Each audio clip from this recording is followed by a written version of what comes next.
Is it money? Is it maintenance? Is it management? Is it all of it? It's difficult to tell at this point actually what the problem is with our water and water infrastructure in the country. We do know this, there's a lot of communities that don't have water, often for days at a time, for weeks at a time, months at a time, and in the extreme cases. Sindy Mabe, good morning to you.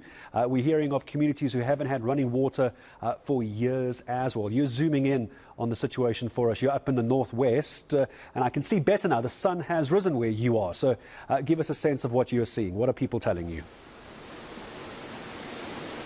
Gareth, thank you so much. And where we are now, it's the final process of the purification of the water that you and I enjoy in our taps. But as you rightfully said, a lot of communities and municipalities struggle to provide drinking water. We've now got Mr. Tsiamo Mpane. He's the acting general manager for engineering services. Good morning to you and thank you for joining us. Give us a sense of what happens now, now that we've understood that water in itself is quite an expensive exercise in the purification process. Good morning.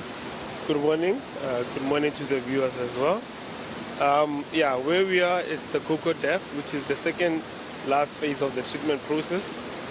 We currently have on this side, our operator is currently showing you the process of backwashing, where what essentially happens is that there's scum formates on top of the water, and then it essentially goes through the sand filter media, where it's at a point of being very clean. So the last phase then becomes the disinfection process. There's quite extensive investment as well in making sure that the infrastructure fits the purpose of purifying not only bulk water but potable drinking water as well. You were saying off air that it is then the responsibility of the municipalities and their service providers to make sure that water is flowing. Would you say that there is a little bit of a disjoint, if you like, in getting water to communities? Not necessarily so, because there's a bulk water supply, Magali's water. We then essentially provide water for the municipalities. It is then for the municipality to then ensure that through its reticulation, the water gets to the communities. So we do have storage facilities along our reticulations, and in that sense, then the municipalities is able to then be able to control what it supplies to the... So you're saying essentially the municipalities are the weakest link in the value chain? Not necessarily so, ma'am.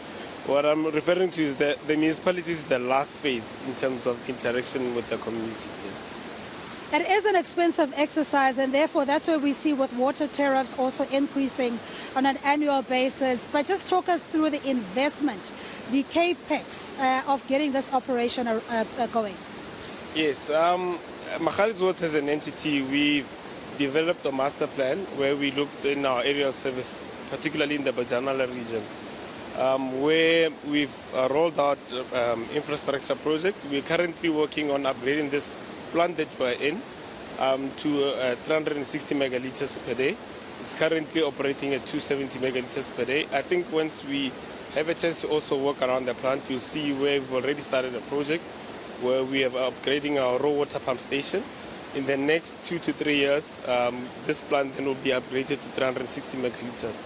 In terms of the pipe work, we are currently upgrading the supply to Rustenburg, Rustenburg local municipality, where we've started a project of upgrading the reservoir by doing a ring feed, where we're adding another 30 megaliter reservoir and an additional pipeline that will then assist in terms of the supply in the area. So we were speaking with Mr. Ngobo, who's the acting general manager for water services, and he says the bulk of the waste comes from the Gauteng or the greater Gauteng region. Primarily, if for those who live in the northern suburbs of Johannesburg, there's a big pipe around Diep Sloot and the Lone Hill area that feeds into the Hartbeespoort Dam, which is takes wastewater from the Yakskei. Talk us through that whole cycle. Okay. Yeah, so in the northwest where we are, the Falkop Dam, is basically the last where our extraction point is. So in terms of sequence of how the water gets here is that we've got the Hartbeespoort Dam. The Hartbeespoort Dam, its main supply is the Crocodile River, the Yaskei River, the Henops River from Tshwane, and then it then goes down to the Rodikopis Dam, which the water flows to the Crocodile River. And then essentially we have a canal from the Crocodile River that comes to Falkop. Our Falkop, which is our main dam obstruction point, gets water from the Hex River as well as Elands River that is within the northwest. So with that water, we then treat it for human consumption. But in terms of the what you've alluded to, Magali's water, essentially we are recycling water that is being utilized from upstream, which is the Gauteng region.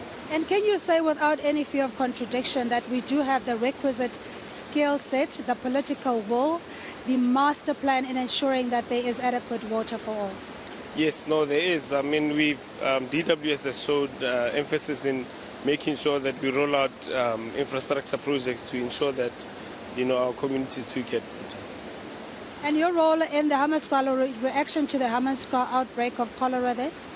Yes, with Hammanskraal, Magali's Water used to operate the Temba plant in 2011.